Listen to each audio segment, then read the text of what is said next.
Hello viewers বন্ধুরা, অজানা তথ্য চ্যানেলের আজকের এই নতুন ভিডিওতে আপনাকে স্বাগতম।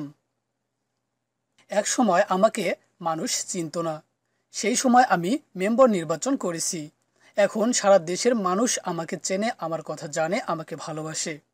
অনেকেই আমার কাছে জানতে চেয়েছে আমি নির্বাচন করব কি না। আমি বলে এসেছি নির্বাচন করলে বড় নির্বাচনই করব।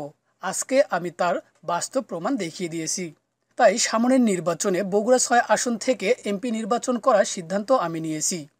সামাজিক যোগাযোগ মাধ্যমের জনপ্রিয় মুখ হিরো আলম এভাবেই আত্মপ্রকাশ করলেন তার নির্বাচনের কথা।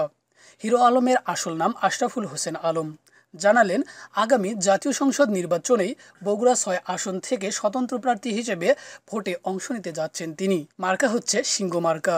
হিরো আলম বলেন, আমি নিজে গরিব, তাই আমি গরিবের কষ্টটা কি সেটা আমি বুঝি। মানুষের উপকারে আসার চেষ্টা আমি করি সব সময়। অসংখ্য মানুষের ভালোবাসা পেয়ে আমি আজকের হিরো আলম হয়েছি। কোনো রাজনৈতিক দলের ছায়াতে না, নিজের জনপ্রিয়তা দিয়েই এমপি হতে চাই। তিনি আরও বলেন, চেহারা দেখে মানুষের যোগ্যতা বিচার করা যায় না, প্রতিটি সফলতার ধাপে ধাপে থাকতে হয় প্রতিভা। আমার গর্ব, আমি বগুড়ার সন্তান, তাই বগুড়া নিয়ে আমার স্বপ্ন বেশি। আমি এলাকার মানুষের সঙ্গেই থাকতে চাই। হ্যালো ভিউয়ার্স বন্ধুরা, এতক্ষণ আপনারা শুনলেন হিরো আলমের নিজস্ব কিছু অভিমত। এখন আপনারা শুনবেন মাশরাফি বিন মুর্তজার নিজস্ব কিছু অভিমত।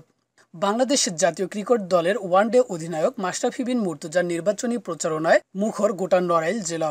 একাদশ জাতীয় সংসদ নির্বাচনে নড়াইল ২ আসনে আওয়ামী লীগের প্রার্থী হিসেবে প্রতিদ্বন্দ্বিতা করছেন তিনি।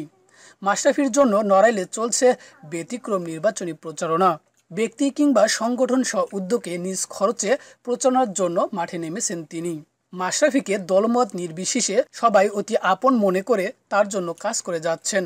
দলীয় উদ্যোগ বাদে বিভিন্ন অরাজনৈতিক সংগঠনও মাশরাফিকে জয়ী করতে একাট্টা হয়ে পড়েছেন। মাশরাফি নির্বাচন করছেন বলে সব শ্রেণী পেশার মানুষ নিজ খরচে নির্বাচনী সামগ্রী তৈরি সহ প্রচারণার জন্য অর্থ ব্যয় করেই চলেছেন। শহরের মহিষখোলা কাঁচা বাজারের আর এক ফল বিক্রেতা মন্নু মোল্লা জানান, তিনি ব্যবসার কাজে সময় কম দিয়ে সারাদিন মাশরাফির লিফলেট বিলি করছেন পাড়া মহল্লায় আর বাস স্ট্যান্ডে। মাশরাফির মনোনয়ন পাওয়ার পর থেকে বাইরের কাউকে দেখলেই ভোর চেয়ে একটি করে ফল খাওয়াচ্ছেন এই ক্ষুদ্র ব্যবসা। বন্ধুরা, আপনারা এতক্ষণ হিরো আলম ও মাশরাফি বিন মুর্তজার নির্বাচনী প্রচার ও অভিমত শুনলেন। এখন কথা হচ্ছে নির্বাচনী প্রচারণায় এবং জনপ্রিয়তায় আপনার কাকে বেশি পছন্দ, হিরো আলম নাকি মাশরাফি বিন মুর্তজা? তাহলে আর দেরি কেন বন্ধুরা, আর কোনো কথা নয়, ঝটপট আপনার ভোটটি কাকে দেবেন তা আমাদের কমেন্ট বক্সে কমেন্ট করে জানিয়ে দিন। এই ছিল এখনকার ভিডিও। এই ভিডিওটি আপনাদের যদি ভালো লাগে তাহলে অবশ্যই like, comment, share and subscribe করুন। ধন্যবাদ সকলকে।